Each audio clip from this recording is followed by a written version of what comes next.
Hello and welcome to another episode of Modular in a Week. We're moving on to a new day. Day 12 is going to be time-based effects, so delays, reverbs, flangers and chorus, hopefully. I can't promise those last two, but at least reverb and delay we're definitely going to look at. And I thought we were going to start with one of the oldest techniques for this. So this is a Great British Spring. It's actually a dumpster find. So want to do a shout out to that. Always when you go past a dumpster, always take a glance inside. You never know what you're gonna find. I haven't got this working because I didn't get the power supply. I only got the spring in itself. No matter, what's in here is two spring chambers on top of each other. This is a stereo reverb, and then there's some control circuitry up here with a level knob, and that's it. So what I thought is, let's do this in a bit smaller scale that we can fit inside a modular. And for that I've taken one of these toys that I found in my kid's room. It's one of those, it's from a fast food chain, and I guess it's supposed to be a thunder god or something. It doesn't quite work as it should right now because I've already desiccated it. But inside here is a spring which sits to a membrane, and when you tap it, it's supposed to sound a bit like thunder. Those springs are really good because they're quite loose and can carry the signal quite well. For this you want to have quite a loose spring. I've seen this, you can make a spring reverb with many different springs. I've seen it with a slinky, for example, that makes a very long delay chain or reverb chain. But so you can do it with most springs. I thought this was a good contender for this one. So we're gonna do this, gonna make some kind of enclosure to make it a rack module, do some electronic circuits to fix the signal before and after, and yeah, get it to work. But before we do that, I'd like to say thank you to my Patreons who support me over on Patreon with all this work I do here in the studio, and I want to say thank you very much, guys. You are amazing. And with that, let's go and look what we can do with this. Alright, hardware wise, so we're gonna use the spring from this one, and I've already had this apart. So this is a very loose spring, which is, I think, is what is needed for this to work, and that's why I choose it from this one. I've collected springs a long time, but most springs are very tight, or this one could work, but I think even this one is too tight, and also not enough rotations to make the decay, I'm guessing, or something. But yeah, one could try with any kind of spring, I guess, to get different results, even though those really tight ones probably wouldn't work too well because it would strain the inducer and the pickup, I guess. So for the inducer, I'm just going to use, I'm just going to use a speaker because that should work. In the sound-au site, it talks a lot about ohm values of the inducer, and speakers has that too. So here we have an 8 ohm one, and here we have a 50 ohm one. This is a really heavy duty, probably quite high powered speaker. I think this is a bit much, So I'm just going to go with this one, which is a simple speaker, probably from some cheap computer speakers or something. And I'll show that in a bit. We don't need this whole thing, and this one will actually make a sound, so we don't want this whole thing. So we are actually going to take away everything and just keep the thing in the middle, the plate in the middle, and the magnetic coil.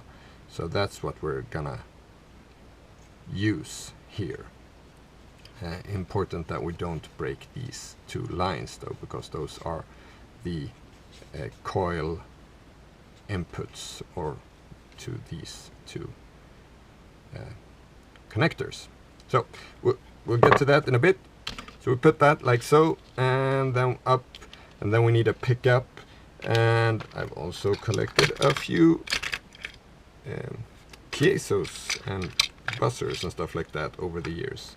So I think the easiest way is to use a piezo, connect a hook, and so something like that I think will work. And then we might need to put that in an enclosure, hanging it up so not every time I pull a cable in the modular we're gonna get a reverb boom. See how I solve that. So let's build this together, and then let's go on and build the drive circuit for this one and the recovery circuit for this one. Alright, so for schematics, this is recorded after I actually built the circuit.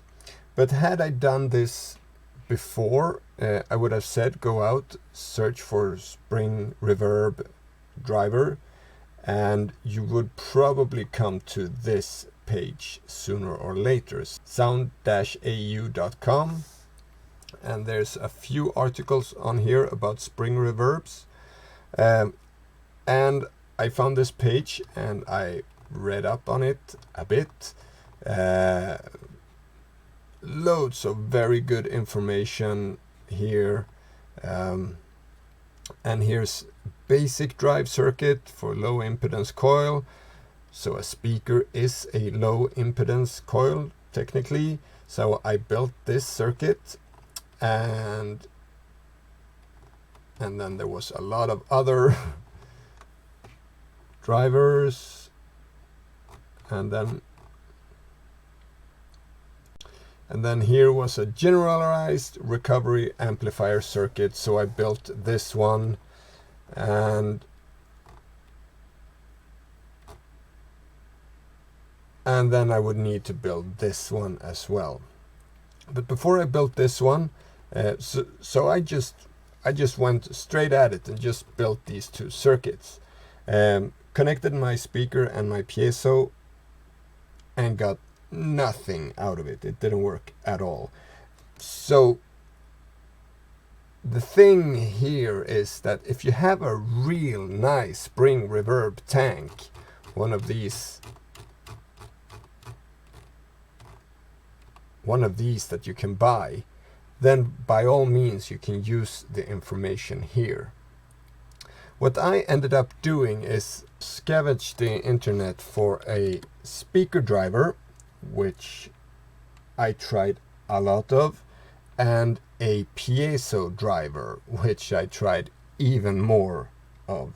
I did build a few more on PCBs until I got my head straight and started to build it on breadboard instead, until I found one that actually worked, and then I assembled it on a PCB. So these are the two small circuits that is driving this whole spring tank, so to say, this homemade spring tank. So you have the input jack and ground.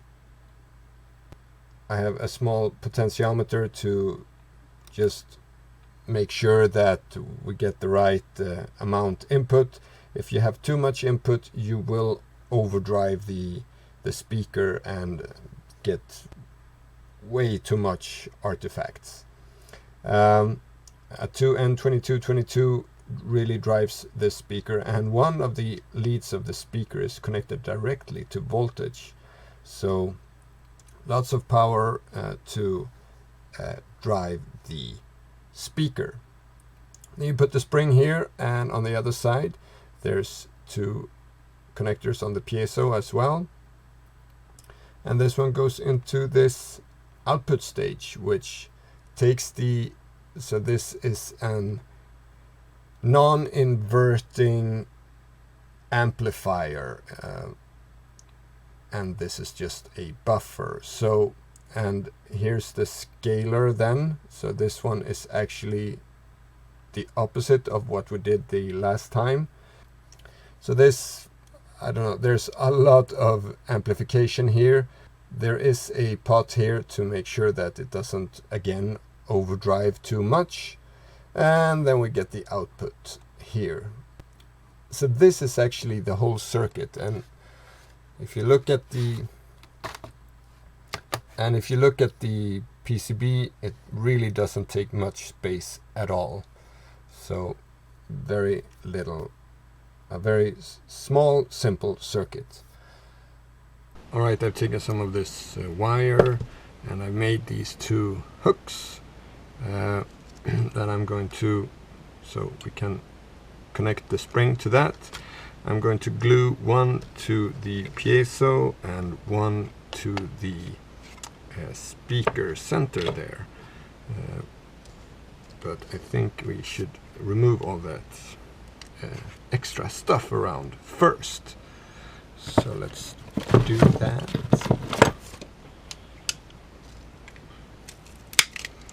So this is, it's just this, because we don't want, it's the membrane that moves all the air and makes it sound, and we want it to sound as little as possible. Actually, we just want it to vibrate without sounding. So there's of course going to be some sound coming out, but the less the better.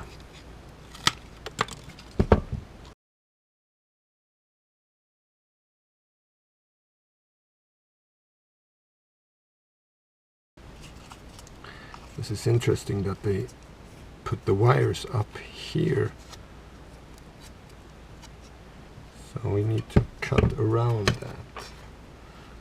This is just paper, so we use a scissors for that.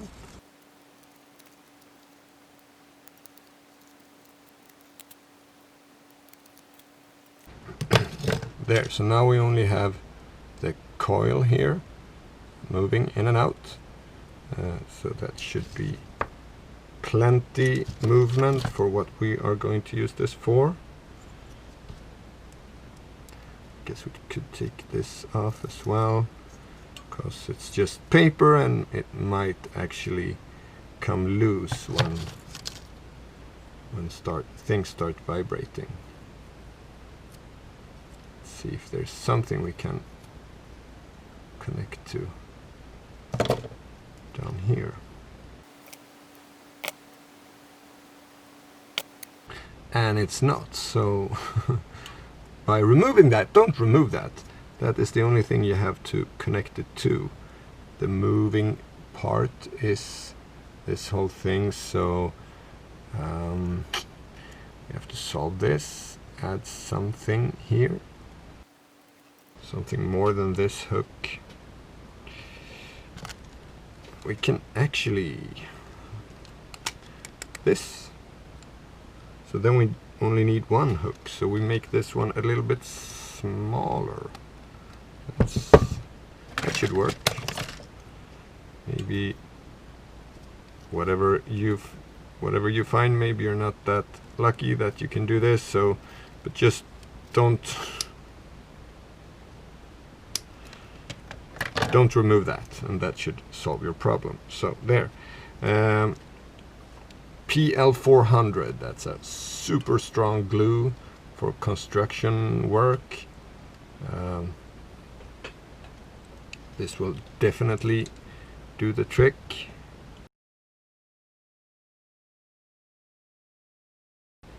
This is super strong glue, so it can take very much of a beating, so that should be plenty fine to do like so. Hopefully there's no glue down where I happen to make a hole now. This does take some time to fix though, so that's why I'm taking a break from soldering and fixing this. Here, let's add this one. That should do it for that one. Somewhat in the middle, I think. Like so. And then just connect that one, and we are half with the tank. We have to make the tank, and once we've done that, we are done with that.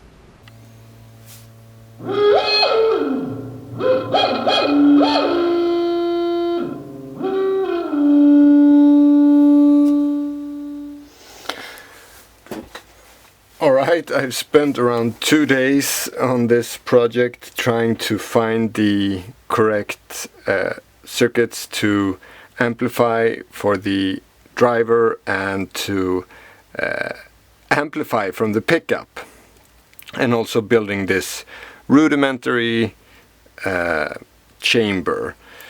And if I turn up the volume here again, you hear it is very sensitive.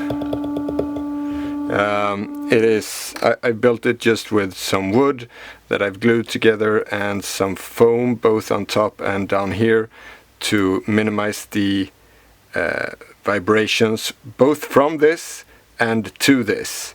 And now when I hold it in my hand, there's a buzz in my hand, of course, because it is vibrating. I need to build another enclosure to hang this in, or put some foam like this on it. So when it's on the desk, the whole desk sounds, and it picks up every little thing. So just doing this makes it much better. It still picks it up, but not as much as without it. So need to make a better arrangement for that. The circuit is really small. I spent 2 days just building circuits that I just have to throw away, and yeah, there are so many circuits I tried, but this is what I ended up with. So there's 3 circuits here, one down to this here. You don't need to, it's not part of this, it was a failed attempt. So there's one really small circuit here that drives up the input signal to drive the speaker, and then there's a bit more complicated here with an NE5532 in the middle. I exchanged my TL072 for a NE5532 because I think it's a bit better on the noise levels, which can amplify the piezo to really high. I think there's like close to 1,000 or something like that. If I would crank this up all the way, it would be something like that. A non-inverting op-amp amplifier is what I've built there. The other one to drive the speaker is built with a transistor. So I'll put the link in the final schematics for this, and then of course it's just these two connected to those 2 circuits with an input attenuator and an output attenuator.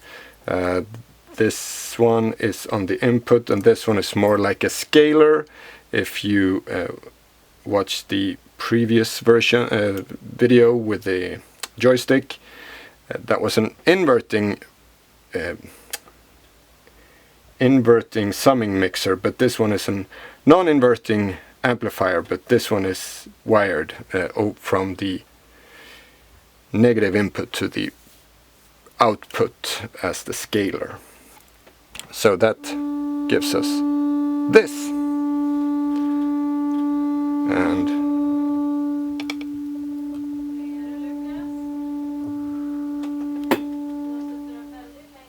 so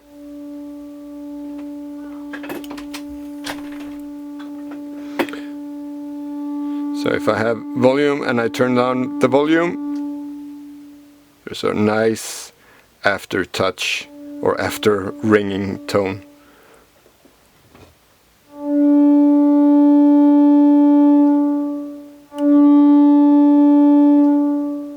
Yeah, I'm gonna go and check this out in the modular in a bit.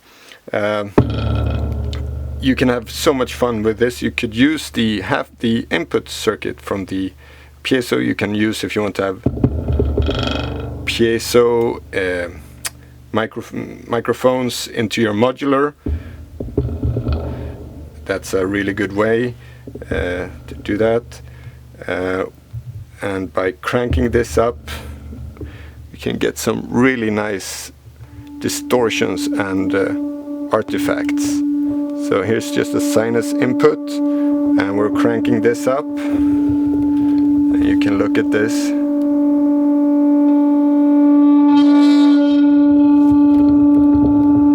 To turn the volume down a bit.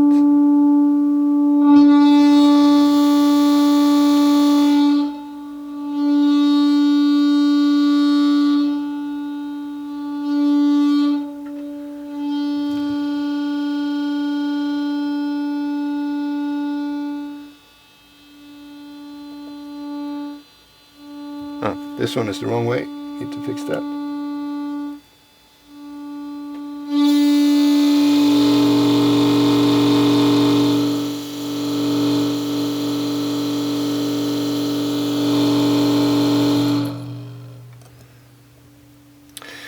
So for some really interesting ambience sounds and stuff like that.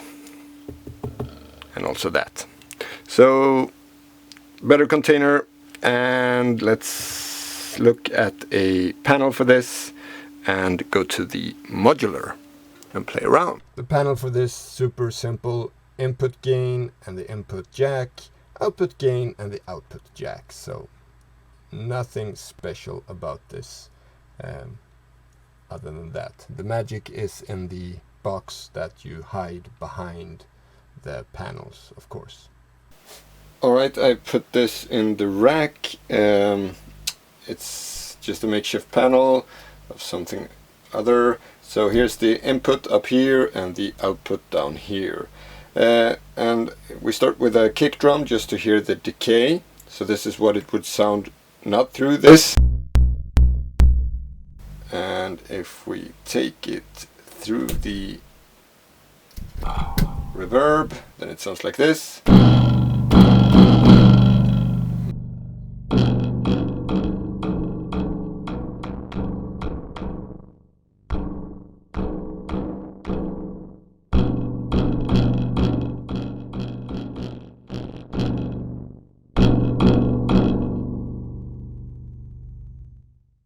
Quite a long decay here.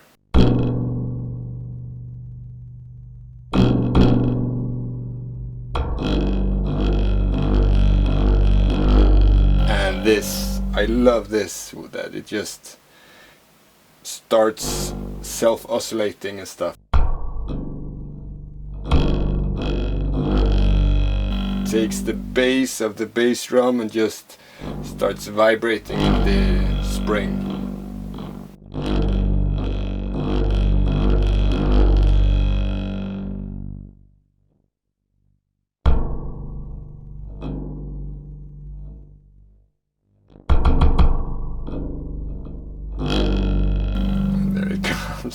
So I love those kind of just growling noises.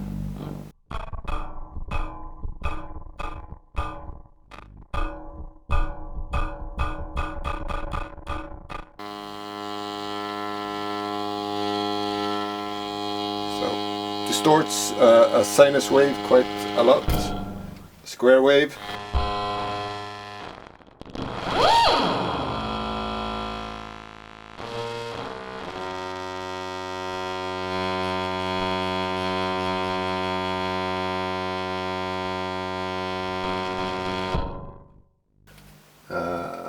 triangle.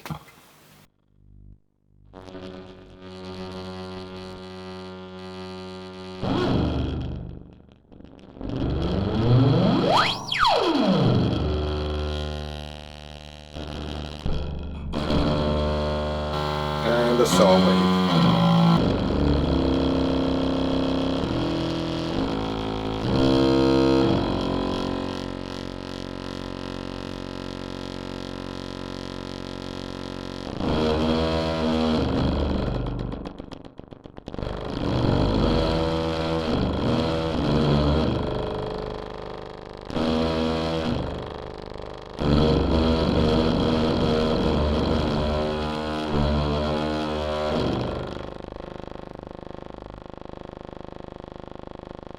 And we can take it through a filter.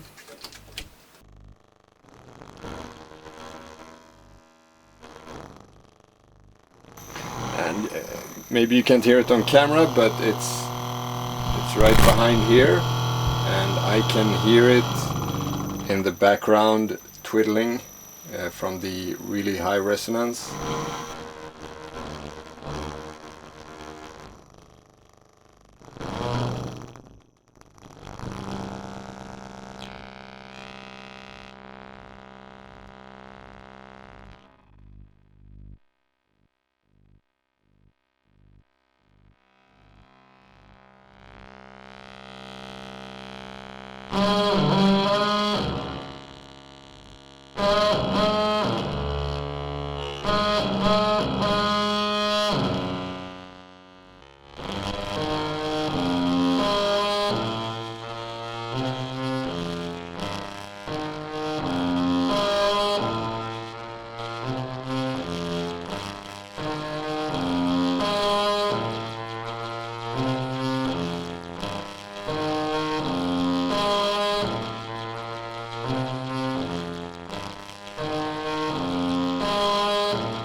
So by having some sounds going in through this and some being clean, you get a nice feel, and this adds so much artifacts that it really adds to the sound of the whole composition, I think. I'm gonna try to do a jam to show a bit more with a few more sounds at once.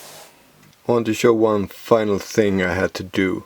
So I had to add glue in this X pattern just to make sure that even though it's really loose, the spring, it does pull on the magnet coil or the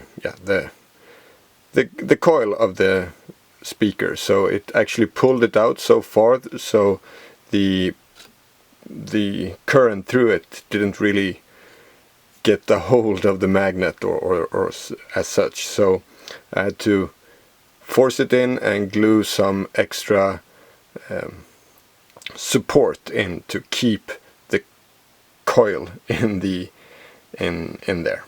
So if you use a speaker like this, you might have to do that as well. So here we have it, our first effects module. And I don't think it gets cheaper or easier than this. Might get easier, but especially not cheaper, and especially not more lo-fi than this. It's such a simple thing, really, and I've wanted to try this for so long, so I'm really happy that I did this now. And I'm actually amazed how well the result is. I actually didn't think it was going to be this good sounding as it still is. Even though it has many quirks, it is still a very nice sounding module, I think. You have to be very careful with the levels, and it could also be that, I mean, this spring, it is very loose and there's not much room in between the turns of the spring.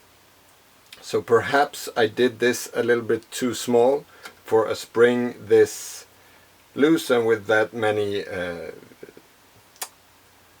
what do you call it, spins or turns on the coil. So I could maybe try to extend this one a bit to and maybe get a cleaner sound, but I also like the growling sound that this module does. And in the next episode I'm going to make a module that is much more clean sounding than this one, I think, hopefully. So hope you join me then to make even more modules for our modular. Take care.